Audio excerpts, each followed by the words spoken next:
Cuplurile care au împlinit anul acesta 50 de ani de căsătorie neîntreruptă au fost sărbătorite astăzi de către reprezentanții administrației locale din comuna Cotnari.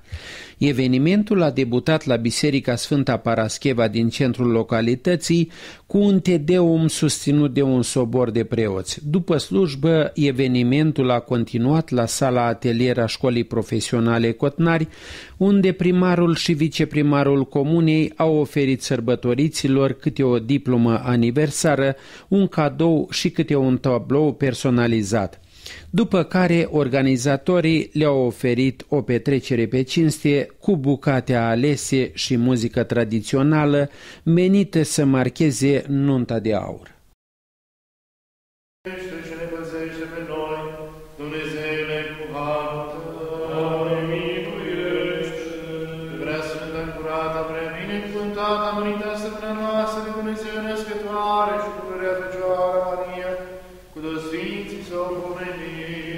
Sfântă născătoare de Dumnezeu, miluiește-ne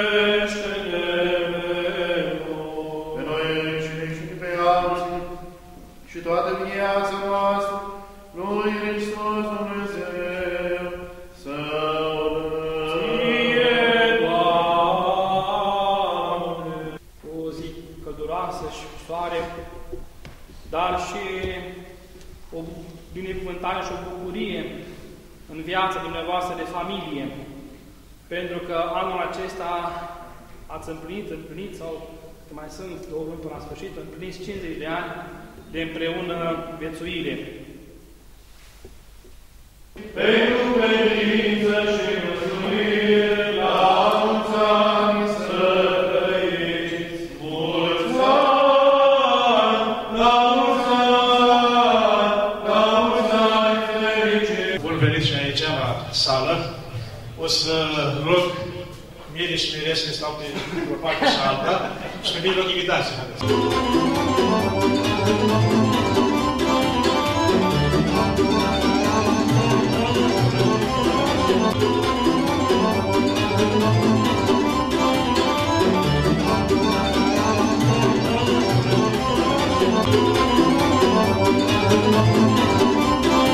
Doamne și Hristos, Dumnezeu nostru, binecuvintează mâncarea, băutura și pe rog de trecă sfânte și totdeauna, acum și pururea și în vecii vecilor.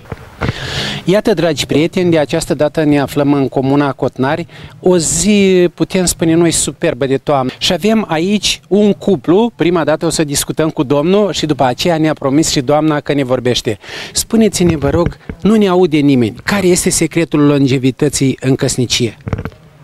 Să te împaci cu nevasta, să trăiești bine și să ai grijă dacă ai copii de copiii tăi. Și sănătate și bucurie la toți le doresc. Da, în decursul vieții, așa, ați mai avut câte o problemuță undeva, a fost mai greu sau și-a trebuit de comun acord să puneți la plug, cum se spune? Un picuț. Eu am lucrat în Valea Jiului la mină și a fost destul de greu acolo. Dar cu toții am trecut, am ajuns la pensie și sunt un pensionar de 28 de ani de zile. Mulți înainte. Mulțumesc. Aveți copii? Da, 2 fete și un băiat. Să vă trăiască. Mulțumesc. Băiatul în Italia, o fată am la Vaslui și una acolo în sat Decel. Vă considerați o familie reușită? O familie foarte reușită după o viață de om, după cum i-am crescut, așa i-am. Dar spuneți-mi, vă rog, doamna nu ne aude, da. Mai profitați să mai plecați la vreun pescuit, știu eu, la un șah, la o tablă, nu vă lăsa doamna? Nu-i povestea de lăsat, dar eu am mai lucrat la ferărie ca ferar și mai mult stau pe acasă. Ca pensionar, unde să mă duc? Asta e viața pensionarului. Da, înainte de pensie. Și înainte de pensie nu mă duceam. Nu mai mergeți cu prietenii așa la o bere? Când lucram acolo la mine, mă mai duceam. Mă duceam la meci acolo, că nu. Asta am vrut să aflu de la dumneavoastră. Nu, mă mai duceam, că aveam bilet gratuit la meci. Dar așa, acum, suntem bătrâni, nu să te mai duci. Nu mai contează. Noi vă așteptăm până la 100 de ani, să știți. Rețineți. Eu până în 1973 am buletinul și până atunci vreau să trăiesc. Mai aveți buletinul? Da, până atunci se expiră buletinul. Un prieten de-a dumneavoastră a zis că a vândut buletinul cu 300 de lei. Era prea mare. Dacă ar fi să transmiteți un mesaj, iată celor care ne privesc, care ar fi? Le doresc multă sănătate, fericire și o familie Cum ați avut dumneavoastră? Cum am avut eu. Nu-i doresc altfel. Fără scandaluri, fără necazuri, fără nimic. Că dacă ai muncit să ai avut de toate, n-ai avut nici necazuri, nici probleme. Iată, dragi prieteni, am smuls o promisiune de la soția Domnului care ne-a vorbit adineauri. Doamnă, am să vă rog să fiți cât se poate de sinceră. 50 de ani de căsătorie, da. Spune mult. Da, au fost foarte bine, nu am luat bătaie, m-am mai înjurat câte un pic, dar au mers foarte bine în familie. Avem 3 copii. Să vă trăiască. 9 nepoți, 2 străini nepoți, suntem așa mai în vârstă, dar merge bine, numai că am fost cam bolnavă. Asta ne pare rău. Important e acum să vă simțiți cât de cât bine. Măcar acum la bătrâneață, că la tinereță, am mai căzut, mai cu boală, mai cu... Ce ați lucrat la viața dumneavoastră? Nimica casnică. Ați fost casnică, dar și copiii trebuia întreținuți, purtați în școală. Da. Soțul, am înțeles că a lucrat Soțul lucra la mine și femeile în Valea Jiului nu lucrau. Erau mari, Doamne. Și am vrut să fiu și eu tot pe lângă alea lantene, Doamne. Nu prea au fost de lucru în Valea Jiului. Și v-ați retras aici la Cotnari? Retras, da, la țară, că aici era bine. Dar muncă multă, bătrâneță iar un pic mai mărișoară, da, facem. Câte un pic, trece ani, mai vreau încă câțiva ani, dar să fie cu sănătate și cu bucurie mare. Spuneți-mi, vă rog, dacă e să dăm un piculeț timpul înapoi, să ne spuneți vreo amintire așa, mai hazlie din viața dumneavoastră, o gafă poate care a făcut-o soțul sau nu ne aude nimeni. Da, chiar dacă a făcut, nu mi-a zis. Tot l-am tras de limbă și n-a vrut să zică nici cum. A fost foarte secretos. Secret, are pe mână ștampila Ileana. Tatuat? Dar nu cine e Ileana? Nu mi-a zis nici acum. S-a atâția ani și am spus, mă, cine e Ileana? Și măcar să nu mor Tatuată pe mână. Pe mână o are pe Ileana. Dar ce nu m-a pus pe mine, pe Maria? N-ați încercat prin somn. Omul mai vorbește prin somn. Dacă îl luați ușor, ușor... dar trebuie să-i pui mătura sub cap sau să iau o lamă să-i rad acolo pe Ileana. Ar accepta soțul să radeți pe Ileana? Nu cred că mă rade și pe mine acolo. Doamna, dar spuneți-ne, vă rog, în viață, știți, într-o căsnicie nu pot să fie chiar toate roz.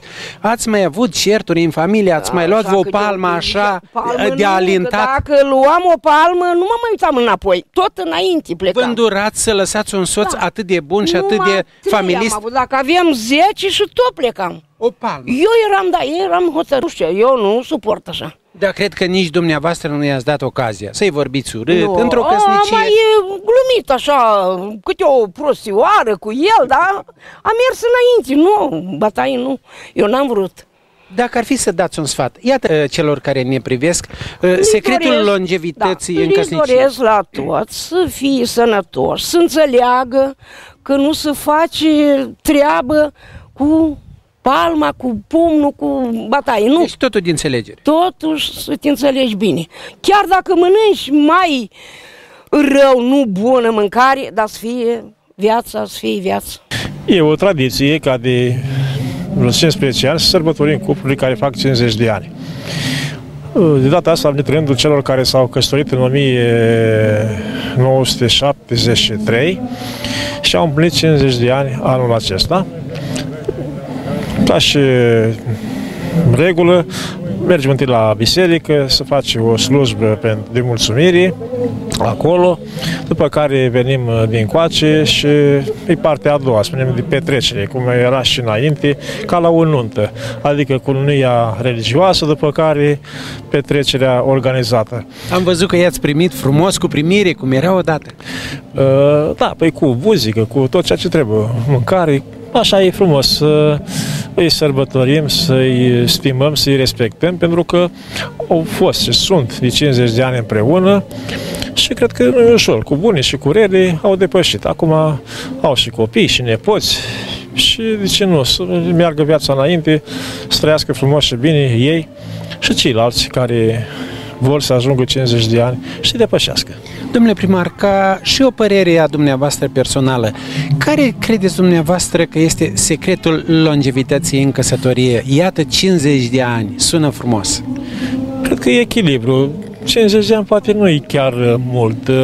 E mai într-adevăr, mai sunt unii care au rămas singuri, ori soțul, ori soția la acum, deci, deși făceau 50 de ani anul ăsta. O parte, vreo câțiva noapte să vină că sunt bolnaviori, unul dintre ei, dar acolo unde oamenii au avut grijă de ei și Dumnezeu i-a ajutat, merg mai binișor, merg mai bine.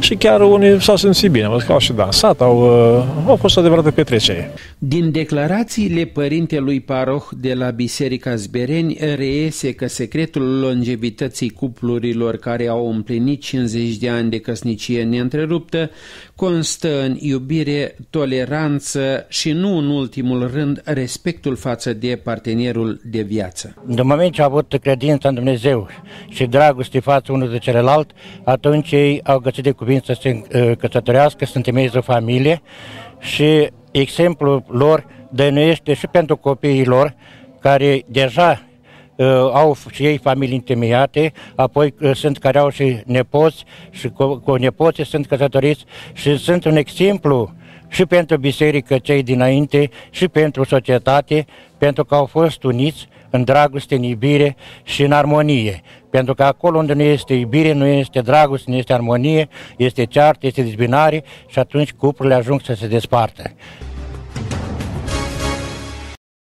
Dacă îți dorești o afacere cu adevărat, ferma Mat Garden din județul Bacău vinde pui de struți cu vârste de la 1 lună până la 6 luni la cele mai mici prețuri, iar bonus primești gratuit consultanță privind creșterea și reproducerea.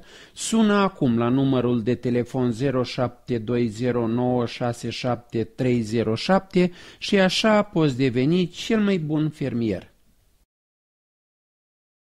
S-a deschis în orașul Hârlău, pe strada Petru Rareș, numărul 5, cabinet de radiologie dentară, echipat cu tehnologie medicală de ultimă generație.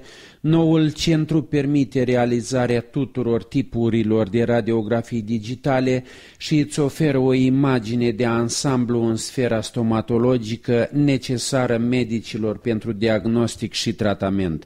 De asemenea, oferă gratuitate pacienților ce dețin certificat de încadrare în grad de handicap.